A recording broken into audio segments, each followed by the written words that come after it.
Still here in Walsh Park, joined by Waterford GAA coaching officer Eoin Morrissey.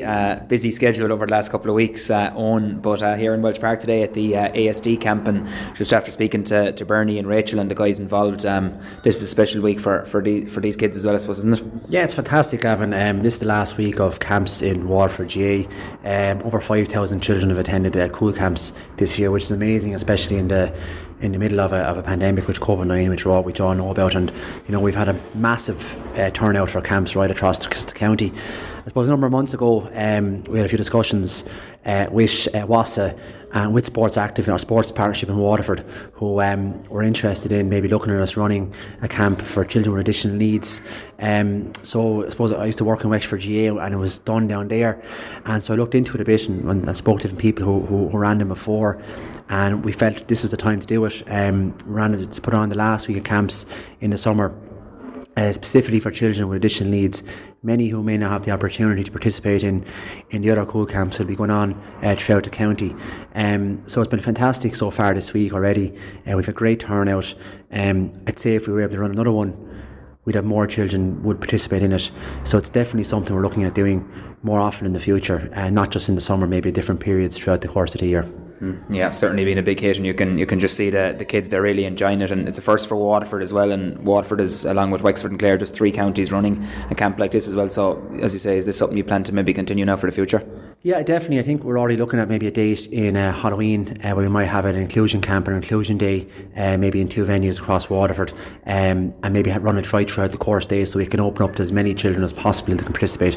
And I suppose the beauty about this camp as well is that it's also an opportunity for our coaches who have been working tirelessly over the summer to work with children with additional needs, and it gives great experience for those and exposure for those to work with children with these additional needs who have really a love and a grow for Gaelic games as well. And it's massively important that we provide an opportunity for them to be able to participate in our games, not just in the summer but also additional stages throughout the course of the year.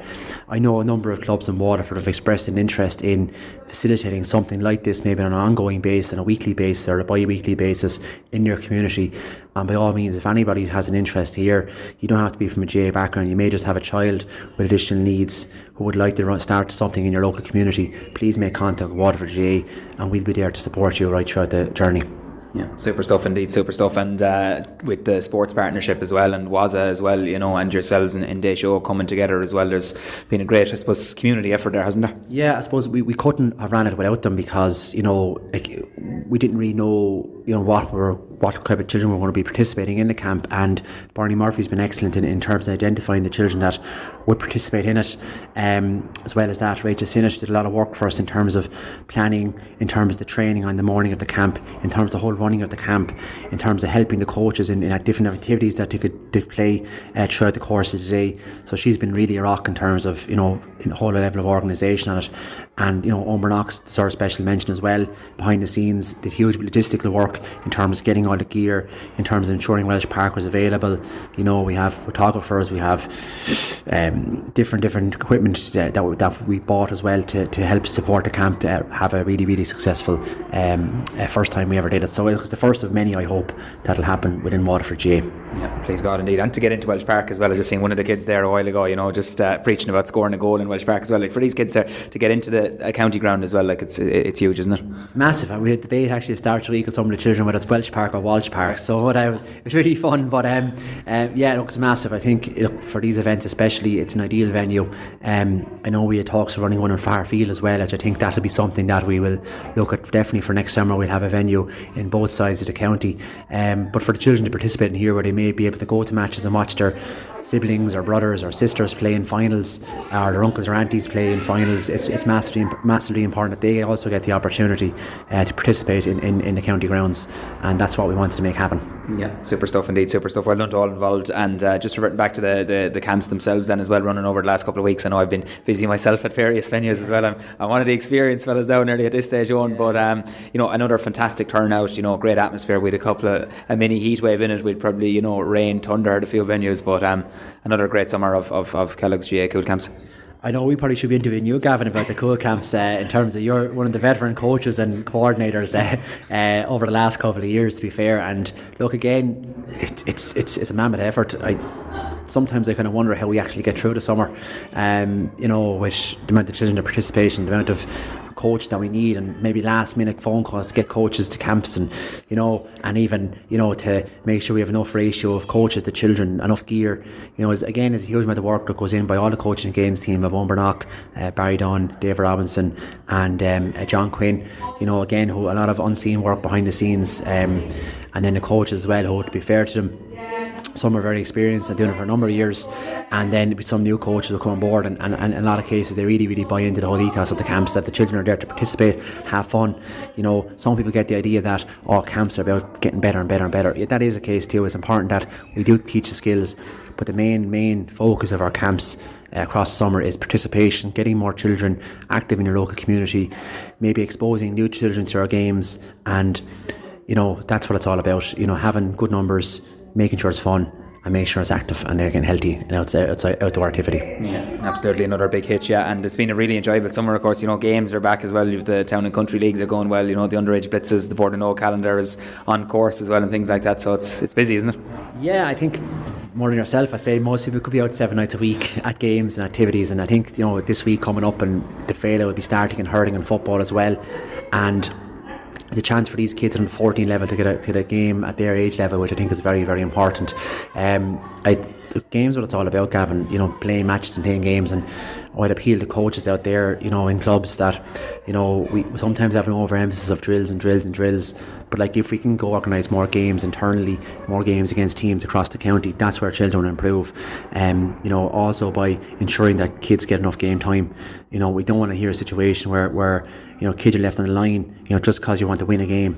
You know, it's also about making sure all the children play, because, you know, the child that's 14 or 13 now may not be our best player, but if you stick with them in a couple of years' time, they could be your star player. Like, I'd also make an appeal to coaches out there as well, at underage matches. You know, that's very important to have, you know, positive sideline behaviour. You know, it has come to our attention a few occasions that, you know, there's been maybe some, you know, and people get passionate and emotional with referees and decisions and results and stuff like that. But, like, you know, it players don't want to see that on the field. You know, players don't want to see their managers or coaches shouting in abuse or shouting in negative comments, because it then also just reciprocates onto the players, who then in turn replicate that behaviour on the field, and that's not really what our games are about. You know, games are about giving respect and get respect. And yes, we won't be happy at some decisions. Yes, we won't be happy at certain things. But, you know, that's our games. That's everyday things happen. You know, we just can't control that, and we should try and control our emotions in a positive way on our sidelines, especially now as we're coming to the latter end of the season as well. And I know the hurling final has just finished, but we're getting into our football stage now as well. So, you know, keep that good level of positive behaviour on the sidelines, which would be very important. Yeah, great stuff indeed. And final point as well, Owen, I know we were chatting to you earlier on in the year about you know, your coaching officer role you came into, and I suppose we were still in the midst of COVID, and we were planning, I suppose, the summer ahead. Now that we're kind of back into the swing of things, or getting back to some sort of normality as well, it's been a really enjoyable experience, and you're enjoying the role. Yeah, you know, again, it was different coming into it. You know, I would have came with a background of working with the GAA as well, and you know, it's a lot. It gives you really great appreciation of the volunteer effort that's put in by a huge amount of people across the county board. There's great work going on within the executive there, in the eastern and western boards, underage, adult, throughout our clubs. It's massive. Like, we're always reaching out within coaching games, and it's just my brief, really, of looking at new ideas, and that's what this camp for children with autism was all about as well. Looking for new ideas that we can improve our activities. Like, coaching games is really about two things: is participation and performance. And while our performance will be with our squads and our development squads, our participation, things like cool camps, goal games, and our blitzes, etc., as well as our performance will be our coach education stuff as well. We're always looking for new coaches, better ideas, and, you know, a word of thanks to all the committees. This maybe halfway point throughout the year, who we've kind of set up and have got things really going in a positive way. Again, there's loads of things to be done. I think the one thing about the GAA, and especially coaching games, you can never get something 100% right. You're always looking over your shoulder and looking at other counties, what they're doing better, and maybe either copying and pasting or looking at what they're doing and maybe making it fit within Waterford to fit her needs as well. So look, yeah, it's been very positive. I look forward to the next couple of months, and who knows, I may or may not be here next year, but it all depends. And again, it's an open vote. Anyone wants to come in and take it over, they can. But yeah, look, it's been really enjoyable so far. Good man. And you're still getting into plenty of refereeing and the Junior B with Aaron's Own as well. I see you're still lining out there full forward or somewhere in the forwards, is it? Yeah, I'll be playing all right this year myself, and yes, I'll be busy with the refereeing as well, and that's why I'm very passionate about it as well, to see that look, it's that even from a new referee's point of view, we're always looking for new and younger people who show an interest in it as well. And there's good supports out there with the referees committee with Michael Watton as well, who will be also looking for younger referees out there to come along and participate in coming in the games. And look, there's great help. I know when I started out, there was people who advised me and helped me. And same now, I'm sure if new people come on board, there'll be people there to help and advise them as well if they're interested in it. So yeah, it's a busy next couple of weeks and months with refereeing, coaching and everything like that. Yeah, bring it on home, Morrissey, as always. Thanks for talking to us and keep up the good work. Thanks, Gavin.